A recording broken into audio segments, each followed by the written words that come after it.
दोस्तों नमस्कार, my nation YouTube मंच पर आपका स्वागत है। भारत कनाडा के बीच तल्खी में हर दिन इजाफा जहां चिंताजनक है, वहीं कनाडा का भारत विरोधी आतंकियों के प्रति जो नरम रुख है, उसके कड़े प्रतिरोध के लिए भारतीय पहल बहुत जरूरी है। कई ऐसे मौके आते हैं जब देश हित में अप्रिय फैसलों के लिए मजबूर होना पड़ता है। मोटे तौर पर भारत के ताज़ा कदम के मुताबिक कनाडा स्थित भारतीय उच्चायोग में अगली सूचना तक वीज़ा सेवाओं को निलंबित कर दिया गया है।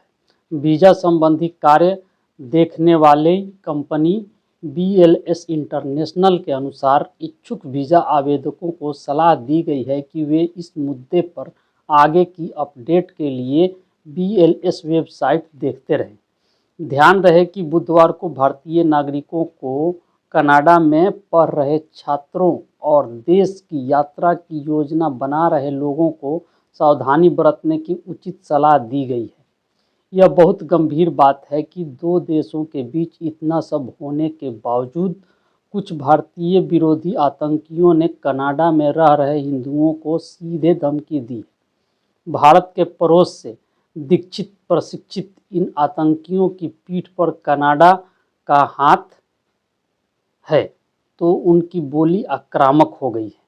कनाडा सरकार का व्यवहार संतुलित या न्यायपूर्ण नहीं है। अपने देश में नागरिक स्वतंत्रता को बहाल करना सही है, पर अगली धरती पर सक्रिय आतंकियों के पक्ष में खड़े हो जाना किसी अपराध से कम नहीं है। ट्रूडो सरकार को जवाब देना चाहिए कि कनाडा में जब आतंकी किल इंडिया का घातक पोस्टर लगाते हैं, तब वहां के कथित उदारवादी नेता मुंह में दही क्यों जमा लेते हैं। निज्जर कोई सामान्य कनाडाई नागरिक नहीं था, वह भारत में आतंकवाद के लिए वांछित था। अनेक मामले उस पर दर्ज थे। भारत के बार बार कहने के बावजूद उसके या अन्य आतंकियों के प्रति कनाडा का नरम रुख निंदनीय है। कहा गया वह कनाडा जो आतंकवाद के विरुद्ध शून्य सहिष्णुता की बात करता था, उसका ऐसा निंदनीय रुख प्रमाण है कि दुनिया से आतंकवादी खत्म क्यों नहीं हो रहे। आश्चर्य है कि चंद आतंकियों को बचाने की कोशिश में कनाडा सरकार भारत के साथ अपने संबंधों को खराब करने में लगी है। जस्टिन ट्रूडो की सरकार नागरिक अधिकारों का पक्ष लेने के बजाय अपराधियों का पक्ष ले रही है। ऐसे में भारत के पास कड़ा रुख अख्तियार करने के सिवा कोई गुंजाइश नहीं है। इस वीज़ा सेवा के बंद या निलंबित होने से कनाडा के उन नागरिकों को परेशानी होगी जो भारत आना चाहते हैं। अगर यह सेवा लंबे समय तक बंद रही तो दोनों देशों के बीच व्यापार भी प्रभावित होगा। तनाव मोल लेकर कनाडा को कोई लाभ नहीं है। इतिहास गवाह है कि जिन देशों ने आतंकवादियों को पनाह दी है, उनको बाद में इसकी कीमत चुकानी पड़ी है।